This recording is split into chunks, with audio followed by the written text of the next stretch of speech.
On repart donc avec Jean-Marc Tassetto, le patron de Corp Academy. Bonjour Jean-Marc. Bonjour. Ravi de vous recevoir. Il y a un moment d'ailleurs que c'est lancé, 2013, c'est ça Enfin, c'est créé en juillet 2013. Voilà, c'est ça, 2013. 1 million d'utilisateurs aujourd'hui, 150 entreprises. Il y avait juste avant toi, là, Jean-Marc, une jeune philosophe qui travaille énormément, j'aime beaucoup, donc elle vient nous voir très régulièrement, sur le côté de l'hybridation aujourd'hui de l'ensemble des systèmes économiques, de l'hybridation de l'ensemble des métiers. Vous ne pouvez plus vous contenter d'être finalement spécialiste, comme elle dit elle-même, dans votre couloir de nage. Est-ce que ça, c'est quelque chose, quand on fait de la formation continue comme tu le fais, c'est quelque chose qu'on a en tête aujourd'hui? Alors oui, à tout point de vue. D'abord, on parle du blended learning maintenant, c'est-à-dire l'hybridation entre de la présence et de la distance. La révolution qu'on est en train de vivre, c'est d'abord une révolution pédagogique. D'accord. Donc, moi, et alors, tu confirmes que enseigner à distance, ça n'est pas enseigner la même chose à travers Zoom? Je parle devant un expert. Quand les médias ont répliqué leur contenu, leur format, des anciens supports aux nouveaux supports, ça s'est plutôt mal passé. Ouais. Donc le sujet, nous on est né sur le campus d'une université qui a 2 millions d'étudiants en ligne. Donc évidemment, à Lausanne, le PFL, tout ça a structuré le cours en présence au profit de l'échange avec le sachant. Donc, quand tu parles d'hybridation, c'est bien ça qui se dessine.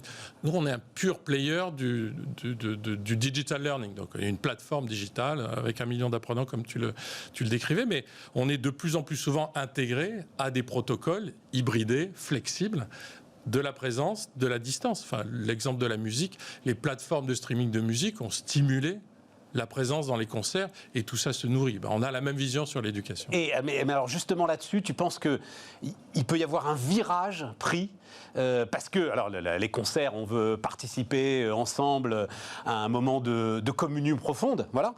Mais c'est peut-être moins le cas avec l'éducation. Et donc, est-ce que tu penses que, du fait de l'expérience que énormément de jeunes gens ont vécu durant cette crise surprenante, il peut y avoir un virage très important pris sur le digital learning?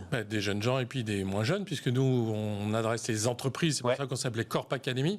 Dans les entreprises. Mais qui avaient plus l'habitude du à distance, les entreprises. Tu sais, à distance, c'était le e-learning. C'était l'ennuyeux e-learning, pour rester poli. Et nous, c'est pour craquer ce sujet qu'on a créé Corp Academy, pour réécrire une pédagogie, une expérience qui réengage les apprenants pour qu'on passe d'un mode passif à un mode actif. Et ça se traduit par plus de 90% de taux d'engagement, plus de 84% de taux de complétion. C'est-à-dire tu commences un cours, tu le finis. Un score de 4,7 sur 5 de notation de la part des apprenants. Tu commences un cours, tu le finis, 84%. Mais l'engagement par rapport à ça, c'est quoi? C'est d'être actif sur la plateforme. D'accord. On est passé du e-learning à 10%. À 90%. C'était 10% seulement des gens à qui on payé une formation. Tu as subi. D'accord. Donc voilà, il y a un moment. J'ai eu la chance de pas. Bravo. Donc on ne proposait plus. Non, c'est peut-être pas une bonne chose d'ailleurs, parce que maintenant, voilà. Donc cette bascule-là, elle est transgénérationnelle. Ce qui s'est passé en 2020. Conjoncturellement, a accéléré un phénomène structurel. C'est-à-dire que structurellement, les entreprises qui étaient face à la 4e révolution industrielle, c'est-à-dire transformation digitale, transformation managériale, organisationnelle, culturelle, avec le sujet de diversité et environnementale, ont reconnecté transformation et formation. Donc il y avait ce besoin et cette accélération. Et les plateformes digitales ont servi cette accélération. Nous, on est arrivé au bon moment, comme d'autres. D'ailleurs, il y a une French EdTech qui est très dynamique, il y a une European EdTech qui est très dynamique aussi. Toi, tu es Suisse EdTech quand même. Moi, je suis français, monsieur. Donc, nos bureaux sont à Paris, mais c'est vrai qu'on a voulu s'appuyer sur des laboratoires de recherche sur la pédagogie en ligne, et c'est pour ça qu'on est né sur un campus universitaire. Mais le gros de notre activité est en France, et avec des clients internationaux. C'est-à-dire que sur le million d'apprenants, on en a 40% qui sont hors Europe. Donc on a aussi une vision de ce qu'est une pédagogie en ligne, avec des questions inversées, avec des jeux, avec des vidéos courtes qui marchent à l'échelle de la planète. Mais alors, quand même, juste ton expérience, parce que c'est quelque chose qui... moi, je pense, est très, très, très important, ce qui est en train de se passer avec les jeunes gens qui traversent cette histoire. Ils ont beaucoup, beaucoup de mal, quand même, avec le distanciel. Ils ont tenu, 2-3 mois, là, ils n'en peuvent plus. Donc, c'est quoi? C'est que finalement, il va falloir... Mais vraiment, à titre purement privé, l'entreprise doit d'urgence finalement aller s'inspirer, l'entreprise. L'université doit d'urgence aller s'inspirer de ce que vous avez mis en place s'inspirer de ce que font les universités les plus avancées en matière de blended learning, c'est-à-dire présence-distance. Les entreprises sont un peu en avance. Mais tu penses que présence-distance sur l'enseignement, c'est la voie de l'avenir, en fait? C'est la voie de l'avenir. Enfin, il y a des expériences à Singapour de pédagogie inversée. Les élèves étudient la leçon à la maison sur leur ordinateur et sont en séance. Et le professeur n'est plus face à l'élève, il est au milieu de l'élève, au milieu des élèves. En groupe.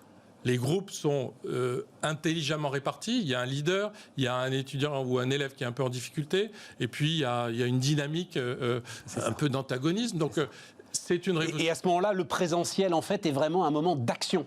C'est un moment d'action et c'est un moment où le présentiel, en analyse de la valeur, le présentiel, c'est ce qui coûte le plus cher. Quand tu sors tes commerciaux pour aller se former 4 jours en présentiel au cours de négociations, tu as quand même l'impression de payer 4 fois, 3 fois les déplacements. Ils ne sont pas là pour vendre. Et le lundi, quand ils sont revenus au bureau, ils ont déjà oublié 80% de ce qui s'est passé. Donc, on a une vision du lifelong learning, c'est-à-dire l'apprentissage tout au long de la vie. Et ça, le digital est là pour ça, à tout moment. Et de temps en temps, tout ça est émaillé d'expériences présentielles, mais d'expériences présentielles enrichies. Et on a des clients qui utilisent la plateforme pour préqualifier leur groupe sur gestion de crise, par exemple.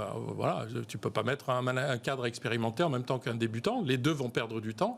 Donc, tu peux tout à fait utiliser le digital pour à la fois préqualifier sur le cours et créer des groupes de niveau. Et après le cours en présentiel, tu récupères le corpus qui a été créé et tout ça nourrit une boucle. Alors, j'ai titré « Renouveler ses compétences ». En fait, j'aurais aimé titrer, je crois que je l'ai vu sur ton site, si vous avez été diplômé, mais ça ne rentrait pas, il y avait trop de caractères. Si vous avez été diplômé il y a 10 ans, alors vous ne savez plus rien. Et on a 10 ans pour être bien élevé, si tu veux. Mais c'est cette notion de... Et ça s'accélère, ça ça s'accélère. C'est-à-dire que cette 4e révolution industrielle, elle a une caractéristique. Dans l'histoire de l'humanité, il y a déjà eu des révolutions industrielles. Cette caractéristique, c'est la vitesse. Structurellement, tous les rapports McKinsey, du World Economic Forum, mettaient en évidence le ratio destruction d'emplois, création d'emplois qui n'existe pas encore ou auquel on n'a pas encore pensé. Tu rajoutes à ça l'estimation des 250 millions de jobs détruits par le Covid. Donc tu as face à toi un monde incertain. Donc face à un monde incertain, il n'y a qu'une certitude, c'est d'être en permanence en situation de renouveler, d'enrichir tes compétences. Et pour ça, il faut déployer des solutions. Il faut déployer des solutions économiques, efficientes. Et efficiente, ça veut dire hyper individualisée. C'est-à-dire que toi et moi, on a fait à peu près les mêmes études, on vit à peu près dans les mêmes milieux, mais on a des façons d'apprendre radicalement différentes et spécifiques. Et le digital, ça permet d'hyper massifier et d'hyper individualiser. Mais comment est-ce que tu peux développer des formations pour des métiers en fait, qui n'existent pas ou qui émergent ou qui démarrent ou dont on ne connaît pas forcément le potentiel ? Ben, tu sais, alors d'abord, les nouveaux métiers, c'est quand même pas tout à fait une génération spontanée. Tu as des signaux faibles, il faut quelques donc ça veut dire, alors déjà, par exemple, tu es à l'écoute des signaux faibles. L'écoute des signaux faibles. Et sur le digital, je te prends l'exemple de la plateforme qu'on a déployée pour la PHP. Je voulais qu'on parle de ça, oui. Oui, mais lundi 16 mars, on met à disposition notre plateforme Pro Bono pour la PHP. Je reçois dans l'après-midi le hockey de François Crémieux et Hirsch. Qui sont les dirigeants de la PHP ? Qui sont les dirigeants de la PHP. 2 jours après, la plateforme est ouverte. 10 jours après, il y a 15 cours et 20 000 apprenants. Et des cours de quoi ? Des cours là sur Covid-19 et gériatrie, Covid-19 et trachéotomie, les bases du Covid-19. Enfin, donc ce sont des cours qu'on a fait sur notre plateforme. Que tu as été chercher. On est allé chercher les experts de la PHP. Nous, on a un protocole, on a une méthode. Notre métier, c'est de délivrer des cours aux entreprises. Et c'est d'aider les entreprises à créer leurs propres cours. Donc cette méthode-là, on a une plateforme, on a un outil auteur, on a des chefs de projet, on a des instructional designers. Donc ça, on sait faire.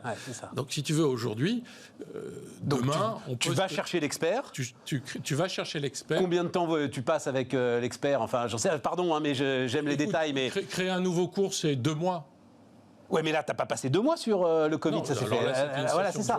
Là, c'est session d'urgence. Donc en 2-3 heures, on est capable de mettre un truc d'équerre. La notion de formation face à un métier en tension, si tu veux, le niveau de stress diminue. Parce qu'on est sur des cycles qui, de toute façon, seront toujours beaucoup plus rapides que l'identification de ces métiers, l'émergence de ces métiers. Et sur cette histoire de la PHP, qui était demandeur? C'est toi qui es venu proposer tes services? Comment ça s'est passé? Oui. D'abord, on formait déjà des infirmières. Enfin, vous travailliez avec la PHP. J'étais très connecté avec leur direction générale. Donc, on a fait la proposition et ça a matché tout de suite. C'est la première fois qu'un directeur général me répond en 7 minutes. Parce qu'il sentait lui-même qu'il était en train d'être complètement débordé par les besoins, les demandes. Quelques-uns des apprenants, parce que j'aime toujours savoir ce qui se passe. J'ai discuté avec une infirmière qui était en psychiatrie depuis 15 ans et qui se retrouvait en département d'urgence Covid-19. Oui, voilà. Donc il faut très vite, là c'était l'illustration en situation de crise de upskilling, reskilling. Se former, transformer sa formation initiale. Ça n'a pas été beaucoup raconté, cette histoire-là.